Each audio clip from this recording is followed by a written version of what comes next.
With what we are going through at this time, many are living in a state of fear. They don't know what the future holds for them, and they are going through challenges. When we live in a state of fear, what does it do to us?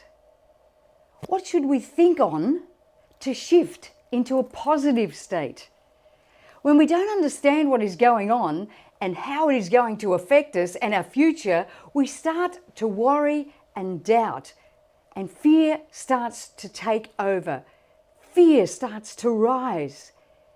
That fear is then expressed through our body, and that sets us up for anxiety. Anxiety is not so much expressed, but suppressed, which turns into depression.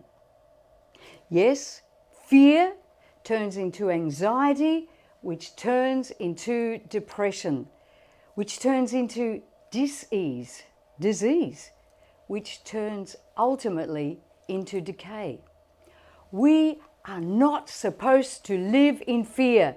That is why the Bible says, fear not, for I am with you. I am with you. God is with you. This is the negative track that a person gets on if they don't arrest those thoughts of fear. It is a very negative track. It is a destructive track to our physical body. The negative track starts with ignorance. We don't understand what is going on and how it will affect us. This in turn causes us to doubt, worry, fear, anxiety, suppression, and eventually depression, then disease and disintegration. Our thoughts affect our physical body. You see, when God instructs us not to fear, it's because it's destructive to us. It affects our ability to move forward. We must put our trust in God. The opposite to ignorance, which causes us to fear, is knowledge.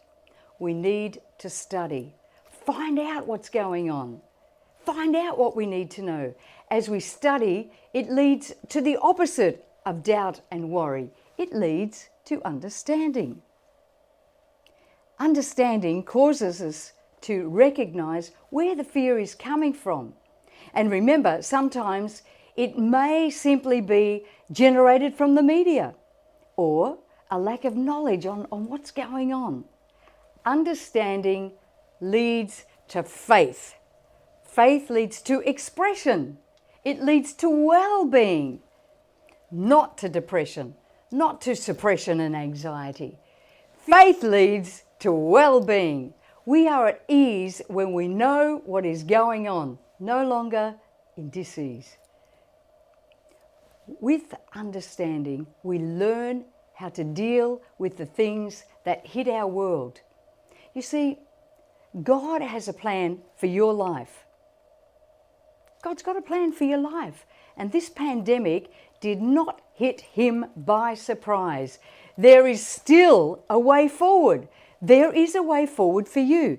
God still has a way forward for you, and it is for you to prosper and to succeed. In a sense, our job is to seek him and find that way forward, not to be stopped in our tracks and fall into that negative pathway. No, there is a way forward. Yes, we have to learn how to deal with this pandemic and do whatever it takes to move forward, but we cannot let it paralyze us. This is not the only roadblock that we will encounter. There will be others. You need to understand now that you are gifted. You are talented. God has a great plan for your life, and you have the ability within you to fulfill it. Do not entertain doubt, which turns into fear, anxiety, depression, disease, and disintegration.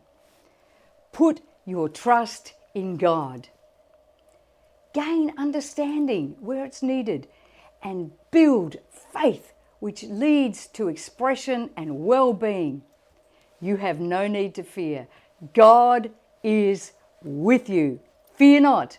God is with you. He is leading you. God is leading you. He is guiding you. God can show you the way forward.